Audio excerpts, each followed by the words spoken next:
What's going on? This is Ryan with Automatic Comics, and I thought this would be a fun video today. We have got Smash Comics number 25, and the cool thing about this comic is it actually has a Golden Age first appearance in it. And it's not just any Golden Age first appearance. This character was referred to, at least according to their Wikipedia page, as the sexiest superhero of 1941. So take that for what it is. You have that to look forward to later on in this video when we get to that story. So, 1941, Smash Comics from Quality Comics. There's a couple things that I thought were interesting with this that I wanted to share. One is the first story that's in here. Two is that, that first appearance. And also, it's an easy book for me to just handle because it's a lower grade book. It's actually had some rodent chew, quite a bit of rodent chew along the spine, which has resulted in the cover being split. So the front and back cover are detached, and I believe the last three wraps are detached. It is a very nice presenting book, though. There's nothing really missing from the front cover. It's got great colors. There's nothing really missing from the back cover as well. Great colors. And so I think this book would probably end up grading like a 1.0. I know you can get, CGC says you can get a 1.8 with a completely split spine. I don't know if I've ever seen one. Generally what I see, a completely split spine, you get a 1.5. I think because of those last few pages also being split, we would get a 1.0. I think it's better than a 0.5. I don't think it's a 0.5. So let's get into this book. So we've got this first story here, which that's the one I thought was pretty interesting with the art. Then we'll get on to that first appearance. And it's actually signed by Electron, so super clever for a story about the Ray. This is actually a pen name by Reed, and it's done by Reed Crandall. And so Reed Crandall is actually one of the more premier artists of the Golden Age. Very well-known artist. To me, his art has a very similar feel to Lou Fine, and I am personally not a huge Lou Fine fan, but I do give credit when it's due, and I think that this is very solid artwork for early 40s. Especially for interior artwork. If you've seen enough Golden Age comics, there's a lot of crappy artwork in the Golden Age, especially on the interiors. It just feels like they have to make so many. I mean, this is 68 pages long. There's no ads. It's just all comics. And so they got a lot to do, and I feel like sometimes they get rushed. But this is actually really solid artwork, especially this opening splash page. But let's take a look at this. I'll show you a few pages from this opening story. I'm going to be careful handling because I don't want to inadvertently detach anything. I thought it was fun. I did have somebody comment on one of my prior videos about handling these books barehanded.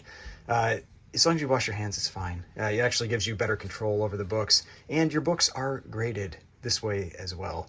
If you go and see that Superman 1 that was graded, no gloves, so it's not a big deal. You just got to wash your hands, be careful. But you can actually have a lot more control holding the books. You're more likely to even introduce some damage if you're wearing gloves that take away that feel. But enough of that. To see a few of these opening pages here from Smash Comics number 25 with this story of the Ray, and you can see just consistent, solid artwork for the story. So that's pretty cool in itself. But now let's move on to that first appearance. It's actually a story that's near the end, so I'm going to go back and find that one here. Let's see here. There we go. And so like I said, sexiest comic book character, or sexiest superhero of 1941. And that is the first appearance of this character known as Wildfire.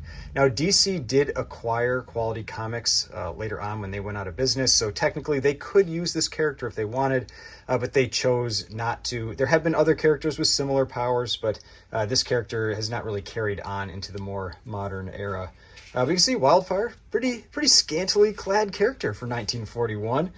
She's got the power of wildfires, I guess. And but here, you've got, again, pretty solid artwork for this one. This artist was actually Jim Mooney, who had a very, very long career with both DC and Marvel. So an artist that started in the 40s, and their career carried through the Bronze, and I think maybe even into the Copper era for drawing for Marvel. They were in DC. He was with DC for most of his career, but then transitioned to Marvel later on. Had a career with drawing Spider-Man and all that kind of stuff. So, but you can see this is actually a pretty cool story as well with this character. You've got a war theme with it too. You've got these like Nazi soldiers that have kidnapped this this senator, and they're trying to get them, they're torturing the senator by burning his feet to get him to agree or to sign some letter basically that says that the US is not going to go and defend other democracies.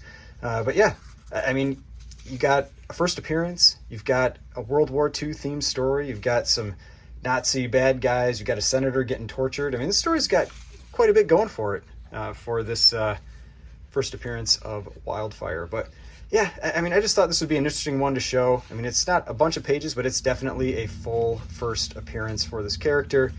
Got some great Reed Crandall art beginning as well, and overall, pretty solid presenting copy of this comic, even though the cover is split and detached. Now, not a super valuable comic. I mean, it is fairly rare. If you look at the CGC census, this is one that is probably going to suffer a little bit from doesn't have a ton of value, so maybe doesn't always get graded, but there are only 8 copies on the census, only 7 universals. This run is fairly uncommon. You don't come across Smash Comics all that much, and to have one of the issues that has a first appearance in it. But I mean, there have been a few sales. We had a 3.5 that sold recently for $216, a 9.4 that sold for $2,473. So this book, as a 1.0 or so, is probably in the $125-ish range. But still, pretty cool book, great interior art, Golden Age first appearance, which you don't come across all that often. So thought it'd be interesting to show. Hopefully you enjoyed this. If you did, please hit that like button, subscribe button, notification bell, and I will see you on the next one.